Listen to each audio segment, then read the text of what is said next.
भारत के aviation history का सबसे बड़ा विमान हादसा। दुनिया के सबसे सुरक्षित सिविलियन एयरक्राफ्ट ने आखिर कैसे 241 लोगों की ले ली जान। ये विमान हादसा था या फिर एक साजिश। विमान हादसा एक टेक्निकल फेलियर या फिर आतंकी साजिश। 20,000 घंटों से ज्यादा फ्लाइंग एक्सपीरियंस वाले भारतीय पायलट से न्यू दिल्ली पोस्ट की खास बातचीत। नमस्कार, मेरा नाम नीतीश है और आप देख रहे हैं न्यू दिल्ली पोस्ट। आगे बढ़ने से पहले मेरी श्रद्धांजलि एयर इंडिया 171 बोइंग 787 ड्रीमलाइनर के उन यात्रियों के लिए जिन्होंने विमान हादसे में 12 जून को अपनी जान गंवा दी। उनके परिवार वालों के प्रति भी मेरी गहरी संवेदनाएं। दोस्तों, बोइंग 787 ड्रीमलाइनर को दुनिया का सबसे सुरक्षित सिविलियन एयरक्राफ्ट माना जाता है और इस एयरक्राफ्ट को जो शख्स उड़ा रहे थे वो थे कैप्टन सुमित सवरवाल। जी हाँ, जिनको तकरीबन 8200 प्लस आवर्स का फ्लाइंग एक्सपीरियंस था। विमान में टरबाइन फ्यूल की कोई कमी नहीं थी। तकरीबन 1,27,000 लीटर टरबाइन फ्यूल भी था। तो आखिर ये विमान जो कि दुनिया का सबसे सुरक्षित विमान माना जाता है वो हादसे का शिकार कैसे हो गया? क्या कोई टेक्निकल फेलियर इसके पीछे था या फिर कोई आतंकी साजिश? मैं खुद कोई एविएशन एक्सपर्ट नहीं हूँ। यह एनालिसिस मुझे एक सीनियर पायलट ने भेजा है जिनको 20,000 घंटे से ज़्यादा का फ्लाइंग एक्सपीरियंस है। फ्लाइंग आवर जिन्होंने 20,000 से ज़्यादा घंटे विमान उड़ाया है, ये उनका एनालिसिस है। मैं आपके साथ शेयर करूंगा। अभी ये शख्स एयरबस उड़ा रहे हैं, एयरबस 320 उड़ा रहे हैं और देश में ही नहीं विदेशों में भी उन्होंने अपने उड़ान कौशल का झंडा गाड़ा है और उन्हीं की जो एनालिसिस है वो मैं आपके सामने रखूंगा, आपसे शेयर करूंगा। तो मैं आपके सामने शुरुआत करता हूं एक वीडियो से। आप स्क्रीन पर देखिए, ये वीडियो चल रहा है। ये वीडियो एटीसी ने, एयर ट्रैफिक कंट्रोल ने जारी किया है। वहाँ पर सीसीटीवी कैमरा जो रहा होगा विमान के अंतिम क्षणों का, जो क्रैश, जैसे विमान ने टेक ऑफ किया और उसके बाद जैसे विमान क्रैश हुआ, वो पूरा जो पीरियड था उसको कैमरे ने कैद किया है, एटीसी के कैमरे ने। पहले आप ये विजुअल्स देखिए, उसी के आधार पर ये एनालिसिस की गई है। दोस्तों, एटीसी के वीडियो से साफ दिख रहा है कि लैंडिंग गियर ऊपर नहीं गया है। इसका मतलब है कि टेक ऑफ के तुरंत बाद कोई इंजन फेल्योर हुआ होगा और शायद किसी कारणवश गियर ऊपर नहीं गया। पायलट का गियर ऊपर कर भूल जाना, यानी कि पायलट का गियर ऊपर ना करना, ये लगभग नामुमकिन है। इसका जो परसेंटेज है, कितना परसेंट ये संभव हो सकता है कि पायलट गियर को ऊपर करना भूल जाए, ये 0.001% इसकी संभावना है कि पायलट जो है लैंडिंग गियर को अप करना भूल गया होगा। यह गियर डाउन स्थिति या तो किसी इलेक्ट्रिक फेलियर की वजह से हुई या फिर किसी बर्ड हिट के कारण, जिससे इंजन फेलियर हो गया और कोई हिस्सा एयर ग्राउंड सेंसर में फंस गया, जिससे सिस्टम को यह लगा कि विमान अभी भी जमीन पर है और उसने गियर को ऊपर नहीं जाने दिया। वैसे भी अहमदाबाद एयरपोर्ट पर पास्ट में भी कई बर्ड हिट की घटनाएं होती रही हैं। तो इस केस में भी संभव है, एक पॉसिबिलिटी की मैं बात कर रहा हूं कि बर्ड हिट हुआ हो और उसकी वजह से जो लैंडिंग गियर है उसमें उसका कोई पंख फंस गया हो या कोई हिस्सा फंस गया हो, जिसकी वजह से विमान जो है वो एलिवेट ना हो पाया हो। दूसरा, मैं आपको एक दूसरी जो प्रोबेबिलिटी है उसको बताने जा रहा हूं। एक ADS-B डेटा होता है जो कि ये बताता, विमान में ADS-B डेटा होता है जो कि ये बताता है कि विमान के थर्स्ट में कोई कमी आई है। थर्स्ट में कमी आने की वजह से विमान जो है ऊपर की ओर नहीं जा सकता, एलिवेशन विमान का नहीं हो सकता है और विमान जो है बिल्कुल नीचे की ओर जाता रहता है। ये जो ADS-B डेटा है वो क्लियरली शो करता है कि थर्स्ट की हानि हुई है और ये बिल्कुल कंफर्म्ड है, इसमें कोई दो राय नहीं है। अब मैं आपको ADS-B डेटा के बारे में बताता हूँ कि आखिर ये ADS-B डेटा होता क्या है। दरअसल ये एक satellite based aircraft tracking system है जो कि रियल टाइम प्लेन के सर्विलेंस के लिए यूज़ किया जाता है और इसका इस्तेमाल जो है एयर ट्रैफिक कंट्रोलर्स और जो ग्राउंड स्टेशंस हैं वो डाटा गैदर करने के लिए करते हैं। तो ADS-B का जो फुल फॉर्म होता है, A से आप कह सकते हैं ऑटोमेटिक, B से डिपेंडेंट, S से सर्विलेंस और B से ब्रॉडकास्ट। तो अब ADS-B किस चीज़ का, कैसे, इसके जो अलग अलग शब्द हैं ADS-B जो मैंने आपको बताया ऑटोमेटिक, डिपेंडेंट, सर्विलेंस, ब्रॉडकास्ट, आखिर ऑटोमेटिक से मीनिंग क्या है यहाँ पर? दरअसल ऑटोमेटिक से यहाँ पर मीनिंग ये है कि ये जो एयरक्राफ्ट का जो डेटा है ये बिना पायलट के और कंट्रोलर के इनपुट के ट्रांसमिट करता है। बिल्कुल ऑटोमेटिक सिस्टम होता है। जो भी जिस स्थिति में भी एयरक्राफ्ट उड़ रहा है या जो चीज़ें भी एयरक्राफ्ट के अंदर हो रही हैं उसका डेटा वो मैनुअली, उसका डेटा वो ऑटोमेटिक तौर से वो ट्रांसमिट करता है और ये ट्रांसमिट करके पायलट को भी बताता है और उसके अलावा जो ग्राउंड स्टेशंस हैं नीचे उनको भी इसकी जानकारी देता है। इसके अलावा जो मैंने जैसा कहा कि ADS, D से डिपेंडेंट शब्द आता है, ये बात करता है जो डिपेंडेंसी किस चीज़ की होती है, डाटा डिपेंडेंसी जो होती है वो नेविगेशन सिस्टम की। जिस नेविगेशन सिस्टम के सहारे प्लेन आगे बढ़ रहा होता है, जो उसको राह दिखाता है, जो उसको पाथ दिखलाता है प्लेन को, तो ये जो नेविगेशन सिस्टम पर एंटायर डाटा जो है वो डिपेंड करता है, इसीलिए इसको कहते हैं डिपेंडेंट। तीसरा जो मैंने आपको बताया ये सर्विलेंस। सर्विलेंस क्या होता है? जो एयरक्राफ्ट की मूवमेंट, हर मूवमेंट पर वो नज़र रखता है और ग्राउंड स्टेशंस को इसके बारे में वो लगातार जानकारी जो है मुहैया कराता रहता है। और ये एक रडार ऑल्टरनेटिव के तौर पर भी काम करता है और ये रियल टाइम सर्विलेंस डाटा भी प्रोवाइड करता है। जहाँ तक ब्रॉडकास्ट का सवाल है, ADS-B मैंने आपको बताया, B से ब्रॉडकास्ट है। जो एयरक्राफ्ट से जो डेटा ट्रांसमिट होता है, जो एयरक्राफ्ट के साथ जो कुछ भी हो रहा है वो खास तौर से ग्राउंड स्टेशन को ये डेटा ट्रांसमिट करता है। तो ये पूरी जानकारी है ADS-B की, जिसके बारे में मैंने आपको बताया। ADS-B डेटा के बारे में मैंने आपको बताया कि इससे स्पष्ट है कि थ्रस्ट की हानि हुई थी। जो थ्रस्ट मिलना चाहिए प्लेन को टेक ऑफ के समय या फिर उड़ते समय, जो प्लेन को थ्रस्ट की ज़रूरत होती है हवा में रहने के लिए, उसमें उस थ्रस्ट की में कमी हुई थी। ये ADS-B डेटा जो है ये बताता है। और एयरक्राफ्ट, इसके अलावा एयरक्राफ्ट की ट्रेजेक्टरी से भी साफ है कि दोनों इंजन फेल नहीं हुए थे। ये भी बड़ी इंपॉर्टेंट चीज़ है कि एयरक्राफ्ट जो है अचानक से नोज डाइव नहीं किया। जब अगर एयरक्राफ्ट के दोनों इंजन फेल हो जाते हैं तो एयरक्राफ्ट किसी पत्थर की तरह सीधे नीचे की ओर डाइव करता है, लेकिन जिस आराम से धीरे धीरे जो है प्लेन नीचे आया है उससे साफ जाहिर है कि प्लेन के दोनों इंजन जो है वो फेल नहीं हुए थे। अगर दोनों इंजन फेल होते तो विमान बहुत तेज़ी से नीचे गिरता।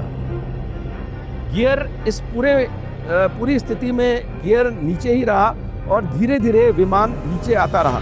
दोस्तों, एक्सपर्ट का ये भी मानना है कि अगर जो लैंडिंग गियर है उसमें कोई फॉल्ट होता तो जिस समय विमान रनवे पर थोड़ी देर के लिए ट्रैवल करता है और उसके बाद टेक ऑफ करता है तो उस वक्त विमान में हाइड्रोलिक फेलियर हो जाता या विमान जो है क्रैश कर सकता था रनवे पर ही। लेकिन ऐसा नहीं हुआ। इसका मतलब टेक ऑफ के वक्त जो लैंडिंग गियर था वो सही काम कर रहा था और इसमें किसी तरह की कोई छेड़छाड़ नहीं की गई है।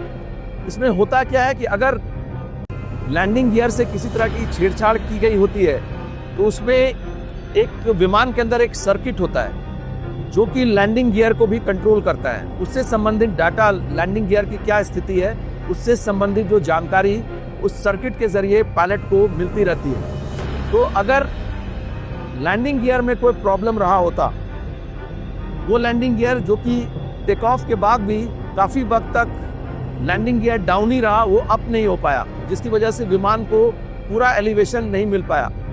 तो अगर लैंडिंग गियर में उड़ने के वक्त कोई खामी होती, किसी तरह की प्रॉब्लम होती और अगर उससे छेड़छाड़ की गई होती, तो जो सर्किट है विमान के अंदर का, उसने विमान के पायलट को इस बारे में जानकारी दे दी होती।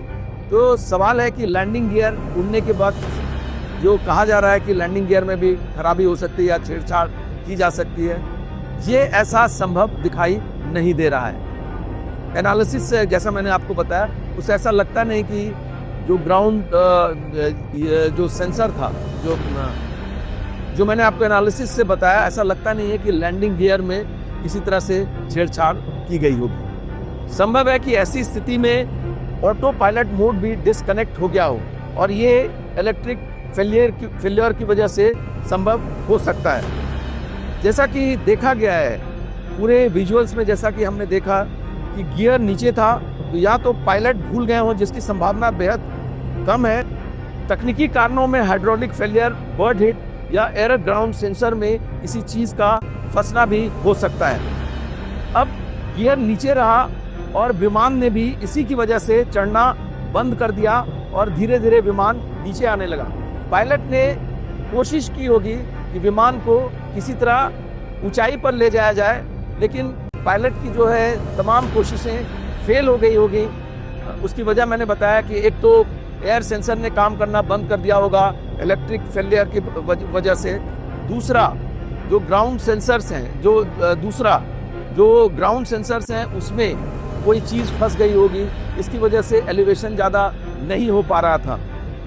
जब प्लेन एलिवेट नहीं कर रहा हो, ऊपर की ओर नहीं जा रहा हो, तमाम कोशिशों के बावजूद, और तमाम जो सिस्टम प्लेन के अंदर के वो काम करना बंद कर दिए होंगे और पायलट का कंट्रोल विमान के सिस्टम पर नहीं रहा होगा, तो ऐसी स्थिति में जो विमान के कैप्टन ने मेडे कॉल किया, एटीसी को कॉल किया, जो एयर ट्रैवल कंट्रोल है उसको कॉल किया और बताया कि ये मेडे कॉल है। वो पता चल जाता है कि मेडे कॉल जो है किया गया है और अब प्लेन के क्रैश होने की संभावना है, बचने की किसी तरह की उम्मीद नहीं है। ऐसी स्थिति में मेडे कॉल किया गया विमान के कैप्टन के द्वारा। विमान का गियर जब ऊपर नहीं गया और साथ में मैक्सिमम टेक ऑफ वेट था, ऑटो पायलट भी काम नहीं कर रहा था या डिस्कनेक्ट हो गया था, तो स्थिति और भी बिगड़ती चली गई होगी। विमान अचानक नहीं गिरा, धीरे धीरे गिरा। इसका मतलब है कि दूसरे इंजन में अभी भी कुछ थर्स्ट बाकी रहा होगा, पूरी तरह से दोनों इंजन जो है वो फेलियर नहीं हुआ होगा। तो ये जो एनालिसिस है पायलट ने मुझे भेजा, सीनियर पायलट है, जैसा मैंने आपको बताया कि हर तरह के प्लेन उड़ा चुके हैं। वो एयरबस में फ़िलहाल एयरबस को उड़ा रहे हैं, एयरबस 320 को उड़ा रहे हैं। 20,000 घंटे का उनका एक्सपीरियंस है। तो ये पूरी एनालिसिस ने उन्होंने मुझे लिख कर भेजी थी। दोस्तों, ये तो हुई टेक्निकल फॉल्ट की एनालिसिस कि क्या कुछ रहा होगा जिसकी वजह से प्लेन क्रैश किया, किस तरह के टेक्निकल फॉल्ट विमान में आ गए होंगे जिसकी वजह से विमान ने काम करना बंद कर दिया होगा। आइए अब मैं आपको टेरर एंगल के बारे में बताता हूँ। सबोटैज का जो एंगल है उसके बारे में भी बहुत चर्चा हो रही है। आइए उसको जानने की कोशिश करते हैं कि आखिर क्या इसमें कोई सबोटैज का भी एंगल है। हम फिलहाल सबोटैज एंगल की बात कर रहे हैं, जिसकी वजह से ये संभावना जताई जा रही है कि जो प्लेन क्रैश हुआ उसमें सबोटैज का एंगल भी हो सकता है। तो अब मैं आपको एक ट्वीट दिखाता हूँ, आप ज़रा इस ट्वीट पर गौर कीजिए। ये ट्वीट है सारा एडम्स का। सारा एडम्स CIA की एक्स ऑपरेटिव है जो कि साउथ ईस्ट एशिया देखा करती थी। उनका ये ट्वीट 9 जून का है, अभी 3 दिन पहले का ट्वीट है ये। और इसमें देखिए उन्होंने क्या लिखा है। उन्होंने लिखा है, you get the biggest attack that India will ever see on it's soil is currently being planned in Afghanistan, good luck with that. सारा एडम्स का जो ये ट्वीट है उससे भी एयर इंडिया के प्लेन क्रैश को जोड़कर देखा जा रहा है कि हो सकता है कि अफगानिस्तान में इस बारे में प्लानिंग की गई हो और उसके बाद साइबर अटैक के ज़रिए इस पूरे हादसे को, जो पूरा जो वाक़या हुआ, उसको अंजाम दिया गया हो। साइबर अटैक के ज़रिए इंजन को या फिर फ्लाइट कंट्रोल को डिसरप्ट किया गया हो और उसके बाद प्लेन क्रैश किया हो। तो ये एंगल भी सारा एडम्स का आ रहा है इसमें। सारा एडम्स का ये ट्वीट काफ़ी वायरल हो रहा है और इसकी काफ़ी चर्चा चल रही है, जो कि अभी प्राइमा फेसे अगर माने इंटेलिजेंस एजेंसियों की, जो उनका ये कहना है कि अभी ऐसा लगता है कि ये टेक्निकल फेलियर की वजह से ये हादसा हुआ है और अब तक सबोटाज के कोई सबूत नहीं मिले हैं। हालांकि उन्होंने सबोटाज एंगल को रूल आउट पूरी तरह से नहीं किया है। उनका ये कहना है कि आने वाले इन्वेस्टिगेशन में हो सकता है कि कुछ चीज़ें सामने आए जिसको इन्वेस्टिगेट किया जाए। दोस्तों, ये कहा जा रहा है कि सेलेबी जो ग्राउंड हैंडलिंग सर्विसेज प्रोवाइड कराती थी भारत के 9 एयरपोर्ट्स पर, उसके कॉन्ट्रैक्ट को, ये तुर्की की कंपनी थी और उसके कॉन्ट्रैक्ट को भारत सरकार ने अभी कुछ दिनों पहले ही टर्मिनेट कर दिया था। ये भारत के 9 एयरपोर्ट्स पर ग्राउंड हैंडलिंग सर्विसेज मुहैया करवा रही थी। तो जो मैंने बात की लोगों से कि क्या अभी भी कुछ डिसग्रंटल्ड एलिमेंट होंगे अहमदाबाद एयरपोर्ट पर जो कि Celebi services, ground handling services के साथ काम करते होंगे, क्या उन्होंने विमान के लैंडिंग गियर के साथ कोई छेड़छाड़ की होगी? क्योंकि देखिए, विमान के अंदर जाना तो संभव नहीं है। जो ग्राउंड स्टाफ्स होते हैं उनको बहुत रेयर स्थिति में विमान के अंदर जाने दिया जाता है। तो कोई बहुत ऐसी स्थिति रही हो जिसमें उनका जाना ज़रूरी हो, उसी स्थिति में विमान के अंदर जाने दिया जाता हो। नहीं तो जो क्रू मेंबर्स हैं वही विमान के अंदर जा सकते हैं। ऐसे में छेड़छाड़ की संभावना बहुत कम है। हाँ, एक चीज़ में वो छेड़छाड़ कर सकता है कि जो कार्गो है, जो सामान है, अगर वो सामान मान लीजिए 10 टन का है तो उसके बदले 15 टन या 20 टन का सामान उसको रख सकता है, जिसकी वजह से फ्लाइट कम में जो है ओवर फ्लाइट में वज़न जो है ज़्यादा हो जाएगा और जिस समय फ्लाइट टेक ऑफ करेगा तो उसकी स्पीड जो है ओवर वेट की वजह से बहुत ज़्यादा नहीं होगी, बहुत ज़्यादा एलिवेशन नहीं लेगा। तो इसकी भी जांच की जाएगी। जो इन्वेस्टिगेटर्स हैं वो भी इसकी पड़ताल करेंगे इस एंगल से, लेकिन ये संभावना है, छेड़छाड़ की संभावना बेहद कम है। इसके अलावा ये भी कहा जा रहा है कि साइबर अटैक का शिकार हो गया हो, जिससे कि साइबर अटैक विमान के इंजन पर हुआ होगा, जिसकी वजह से विमान का एक या दोनों इंजन काम करना बंद कर दिया होगा और उसी वजह से विमान धीरे धीरे नीचे की ओर आने लगा और उसके बाद क्रैश कर गया। तो देखिए, अगर विमान को साइबर अटैक के जरिए विमान के इंजन को हैक किया जाता तो विमान धीरे धीरे नीचे की ओर नहीं आता। तो बिल्कुल से अगर दोनों इंजन काम करना बंद कर दिए होते तो वो विमान बिल्कुल से नोज डाइव करता, बहुत तेज़ी के साथ वो नीचे आता। लेकिन ऐसी स्थिति नहीं दिखाई पड़ती है। जो विजुअल्स है जो हम आपको दिखा रहे हैं उसमें भी ऐसा लग नहीं रहा कि विमान बहुत तेज़ी के साथ नीचे की ओर आया है। तो ऐसी पॉसिबिलिटी बहुत कम बनती है। हाँ, जो मैंने एक्सपर्ट से बात की उनका ये कहना था कि विमान के इंजन को किसी भी तरह से हैक नहीं किया जा सकता। हाँ, इतना ज़रूर हो सकता है कि उसके नेविगेशन सिस्टम को हैक करके वो नेविगेशन जो सिस्टम उसको ब्लाइंड कर दिया जाए और विमान वो एक एग्जाम्पल के तौर पर अगर आगरा की ओर जा रहा है तो वो ग्वालियर की ओर या फिर राजस्थान की ओर चला जाए, ये संभव है। लेकिन ऐसा कि विमान के इंजन को साइबर अटैक के जरिए हैक कर लिया जाए, ऐसा बिल्कुल भी संभव नज़र नहीं आता एक्सपर्ट के मुताबिक। इसके अलावा दोस्तों, इसी से जुड़ा एक आर्टिकल मैं आपको दिखलाता हूँ।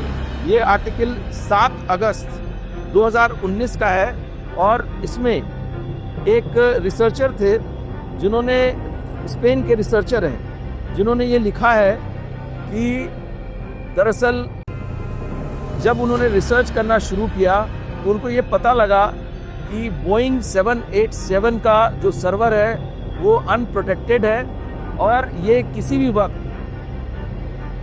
साइबर हैकिंग का शिकार हो सकता है। साइबर क्रिमिनल्स जो इस पर अटैक कर सकते हैं और इसके जो डेटा कंट्रोल सिस्टम है या फिर इसका सेंसर है या फिर फ्लाइट कंट्रोल सिस्टम है, उससे भी छेड़छाड़ किया जा सकता है। हालांकि बोइंग इस चीज़ से, बोइंग का जो मैनेजमेंट है इस चीज़ से साफ इनकार करता है और मैंने भी जब एक्सपर्ट से बातचीत की उन्होंने भी मुझे इसकी संभावना से इनकार किया। अब आते हैं दोस्तों एक और एस्पेक्ट पर।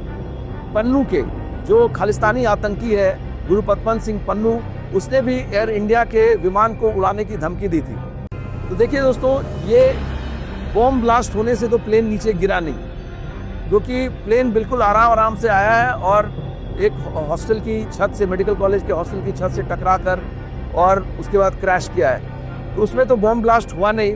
तो जो पन्नू का आर्गुमेंट है, एंगल है कि ये खालिस्तानियों की भी साजिश हो सकती है, ये एंगल तो रूल आउट हो जाता है। तो ये सारी चीज़ें जो मैंने आपको बताई, ये सबोटाज एंगल मैंने आपके सामने डिस्कस किया, क्या प्रोबेबिलिटी है। अब मैं आपको इंटेलिजेंस एजेंसियों का क्या टेक है उसके बारे में मैं आपको बता दूं।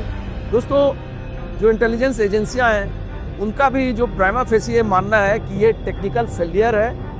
हालांकि उन्होंने सबोटाज के एंगल को रूल आउट अभी नहीं किया है। उनका कहना है कि जैसे जैसे इन्वेस्टिगेशन आगे बढ़ेगी तब जाकर पता चलेगा कि क्या इसमें सबोटाज हुआ है या एक टेक्निकल फेलियर की वजह से ही विमान नीचे गिरा, विमान क्रैश किया। तो दोस्तों, ये थी हमारी आज की खबर।